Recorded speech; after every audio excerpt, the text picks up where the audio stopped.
जो झुकता है वही बसता है। बांग्लादेश और भारत के बीच बीते कुछ महीनों में चल रही कड़वाहट अब धीरे धीरे कम होती नजर आ रही। भारतीय विदेश सचिव विक्रम मिस्री की बांग्लादेश यात्रा से पहले बांग्लादेश के सुर बदल गए हैं। हिंदुओं पर अत्याचार और भारत विरोधी गतिविधियों के चलते जो रिश्ते बिगड़े थे, अब उन्हें सुधारने की कोशिश शुरू हो चुकी है। 5 अगस्त 2024 को शेख हसीना की सरकार के अपदस्थ होने के बाद बांग्लादेश में हिंदुओं पर जुल्म बढ़ गए। अंतरिम सरकार के कार्यकाल में हिंदुओं को लगातार निशाना बनाया गया। इस्कॉन के पुजारी चिन्मय दास की गिरफ्तारी और अन्य धार्मिक नेताओं पर हमलों ने भारत और बांग्लादेश के रिश्तों में तनाव पैदा किया। कई हिंदू मंदिरों को निशाना बनाया गया, जिससे भारत में आक्रोश बढ़ा। भारत ने इन घटनाओं पर नाराजगी जताई और इसका असर अब दोनों देशों के व्यापारिक और राजनीतिक संबंधों पर पड़ा। भारत और बांग्लादेश के बीच द्विपक्षीय व्यापार में भारी गिरावट दर्ज की गई। सीमा प्रबंधन और कनेक्टिविटी जैसे मुद्दे ठप हो गए। इसका नुकसान दोनों देशों को उठाना पड़ा, लेकिन बांग्लादेश की अर्थव्यवस्था इससे अधिक प्रभावित हुई।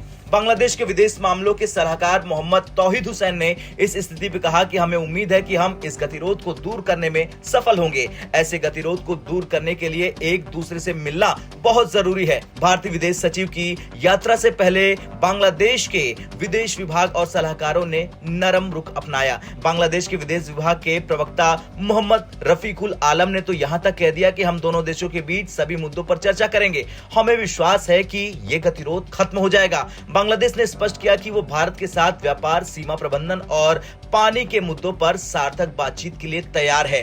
भारत ने बांग्लादेश के साथ अपने संबंधों में कड़ाई दिखाते हुए साफ कर दिया था कि हिंदुओं पर अत्याचार और भारत विरोधी गतिविधियां बर्दाश्त नहीं की जाएगी। भारत ने वीजा प्रक्रिया को कड़ा किया, जिससे बांग्लादेशी नागरिकों के लिए भारत आना मुश्किल हो गया।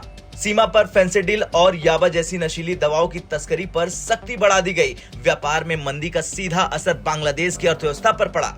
बांग्लादेश के नरम रहने की वजह सिर्फ भारत का दबाव नहीं, बल्कि अपनी गिरती अर्थव्यवस्था और बढ़ते अंतर्राष्ट्रीय दबाव भी है। भारत के बिना बांग्लादेश की व्यापारिक प्रगति धीमी हो जाती है। हिंदुओं पर अत्याचार और कट्टरपंथी हरकतों ने बांग्लादेश की छवि को नुकसान पहुंचाया। विदेश सचिव विक्रम की यात्रा के दौरान कुछ प्रमुख मुद्दों पर चर्चा होने की संभावनाएं हैं, जैसे दोनों देशों के बीच व्यापारिक संबंधों को फिर से सामान्य करना, सीमावर्ती इलाकों में नशीली दवाओं और अवैध गतिविधियों पर नियंत्रण, दोनों देशों के बीच पानी के बंटवारे पर चर्चा, हिंदुओं पर हो रहे अत्याचार पर सख्त कदम उठाने की मांग। खैर, बांग्लादेश को अब ये समझ लेना होगा कि भारत के साथ खराब रिश्ते उसके भविष्य के लिए नुकसानदायक साबित हो सकते हैं। हिंदुओं पर अत्याचार और कट्टरपंथी विचारधारा का समर्थन उसके अपने समाज को खोखला कर देगा, जैसे कि अभी पाकिस्तान का हाल है। आपका क्या कुछ कहना है? जिस तरह से टीम जयशंकर अब बांग्लादेश जा रही, उसे लेकर कमेंट कर जरूर बताएं। ब्यूरो रिपोर्ट, भारत तक।